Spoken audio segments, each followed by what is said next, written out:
मेघराज राजे भोसले, अध्यक्ष अखिल भारतीय मराठी चित्रपट महामंडळ.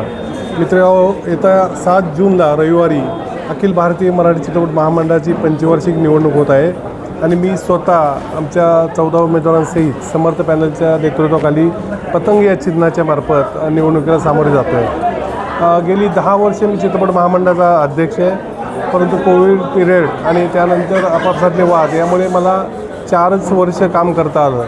परंतु गेली 50 वर्ष मध्ये जेवढं काम झालं आहे त्यापेक्षा जास्त काम आमच्या कार्यकारिणींनी मागील 5 वर्षात केलं. त्यात प्रामुख्याने पुणे येथे चालू केलं स्वमालकीचं ऑफिस, मुंबईमध्ये स्वतःचं ऑफिस, कोल्हापूरमध्ये स्वतःचं ऑफिस, करोडो रुपयांची ठेवी आम्ही महामंडळाने केल्या. त्याचबरोबर वृद्ध कलावंतांची पेन्शन योजना असेल किंवा या कलावंतांना ज्या कलावंतांना औषधोपचारासाठी कधी अडचण आली तर त्यांना 5,000पासून ते 1 लाखापर्यंत मदत, अशा असंख्य कामे आम्ही केली. संपूर्ण महाराष्ट्रात वेगवेगळ्या जिल्ह्यात नवनवीन कलावंतांना स्टेज मिळावं, त्यांना थिएटरमध्ये यावं यासाठी वेगवेगळ्या कार्यशाळा घेतल्या की ऑडिशन कशी द्यावी, चित्रपटात काम कसं करावं. त्याचबरोबर निर्मात्यांना येणाऱ्या अडचणी, प्रामुख्याने शूटिंगच्या वेळच्या अडचणी, एक खिडकी योजनेतून परमिशन असतील किंवा त्याच्या वितरणामध्ये असलेले थिएट्रिकल प्रॉब्लेम असतील, त्याचे राईट्स असतील, सॅटेलाईट राईट असतील, OTT असतील, याचीसुद्धा आम्ही दखल घेऊन त्यातून त्यांना सुलभ कसे होतील या गोष्टी केलेल्या आहेत. अजून बरंच काम करायचं बाकी आहे. या 7 तारखेला मतदान झाल्यानंतर 8 जूनला जेव्हा निकाल जाहीर होईल आणि परत आमची नवीन कार्यकारिणी येईल, या माध्यमातून प्रामुख्याने प्रत्येक डिपार्टमेंट वाईज आमची ब्ल्यूप्रिंट तयार आहे. या डिपार्टमेंटसाठी काय करायचं आहे. आपल्याला मराठी चित्रपट निर्माते दिसतात, परंतु त्यांचा वितरणाचा प्रॉब्लेम आहे. यातून जवळजवळ 500 थिएटरची निर्मिती करणे, छोटे छोटे थिएटर्स शासनाबरोबर निर्मिती करणे, कलाकारांचा आरोग्य विमा काढणे, बॅकस्टेज कलावंत आहेत जे टेक्निशियन आहेत किंवा spot boys, lightman, setting boys, costume डिपार्टमेंटमध्ये काम करणारे, यांचं मानधन अतिशय कमी, त्यांचं मानधन वाढवणे, त्यांना त्यांचं पेमेंट वेळेत मिळालं पाहिजे यासाठी प्रॉमिसरी नोट, हमीपत्र तयार करणे, भरारी पथकाच्या माध्यमातून कुणाचं शूटिंगमध्ये अडचण येतील, कोणाला ऑडिशनमध्ये काही कोणाकडून पैसे घेतले जात असतील तर त्याच्यावर बंधनं आणणे.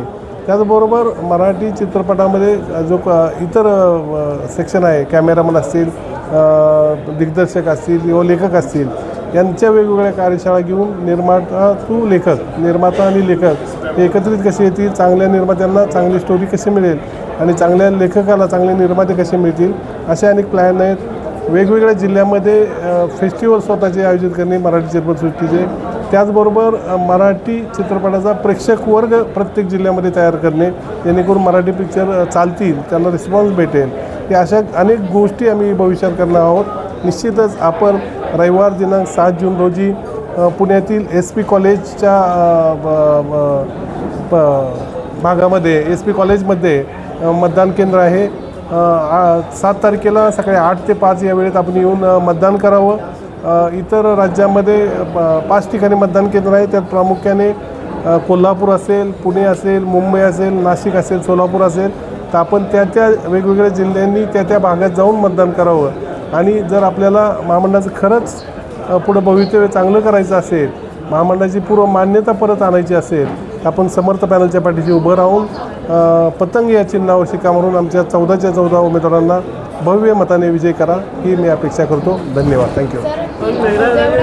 पण जर बघितलं तर या निवडणुकीमध्ये प्रत्यारोपाला सुरुवात अशा पद्धतीने होतं, त्या पद्धतीने तुमच्यावर आरोप खरंच म्हणजे महामंडळात राजकीय हस्तक्षेप होतात.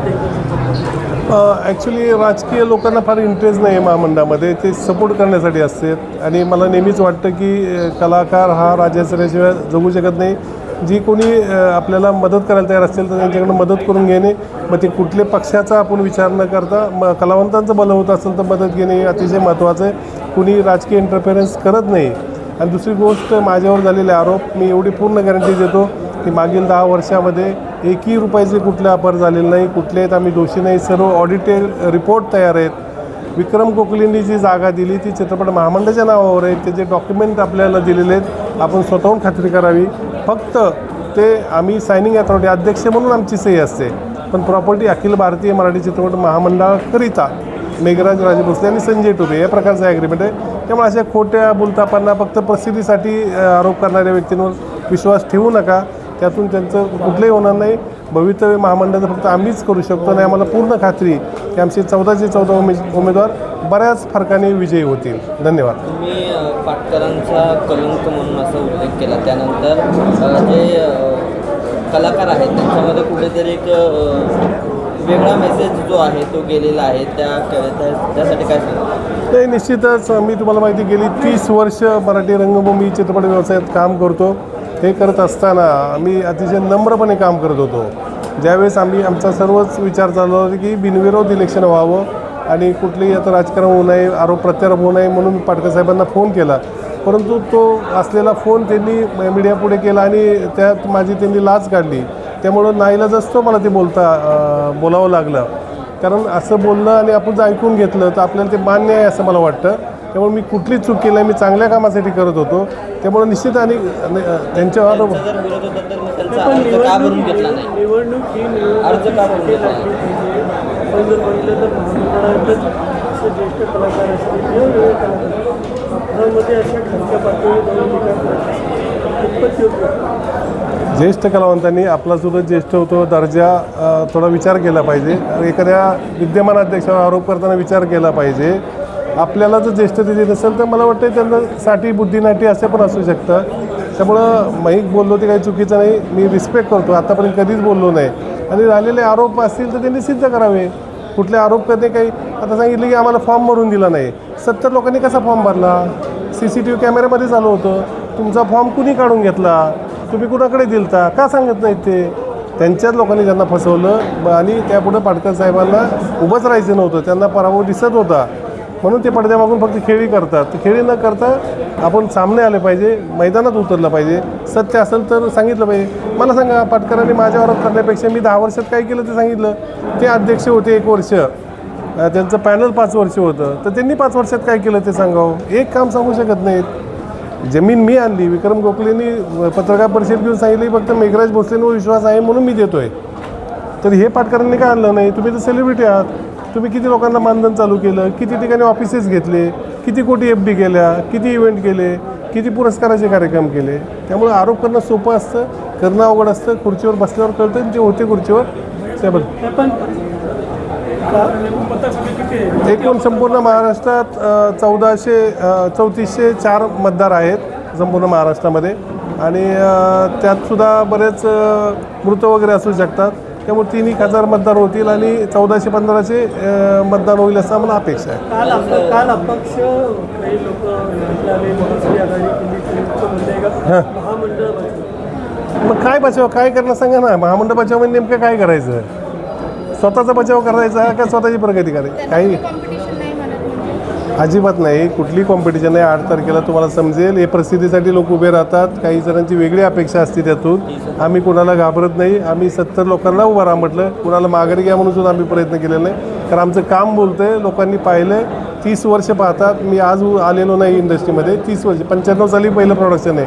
रंगभूमी केली, नाटक केलं, लोककला केलं आहे, थिएटर चालवले स्वतः. 15 राज्यामध्ये कॉर्पोरेट इव्हेंट करतो. त्यानंतर चित्रपट काढले आणि त्यानंतर अध्यक्ष झालो. एका रात्री झालो नाही किंवा माझ्या वडिलांच्या आशीर्वादाने झालो नाही किंवा पैसेवाला आहे म्हणून झालं नाही. माझ्या कष्टाने झालेलं आहे. प्रेम आहे लोकांचं. त्यामुळे आपण नाट्य परिषदेतसुद्धा पुण्याचं पाहिलं, अख्खेच्या अख्खं पॅनल निवडून आलं. महामंडळातसुद्धा तेच होणार आहे. ज्या प्रकारे संपूर्ण महाराष्ट्रात रिस्पॉन्स भेटतो, आम्हाला कुठलीच भीती नाही. फक्त आम्हाला जास्तीत जास्त फरकाने निवडून यायचे, कारण खोट्या लोकांना उघडं पाडायचे एवढंच आमचा उद्देश आहे. राजकीय हस्तक्षेप नाही आहे. मी परत एकदा सांगतो की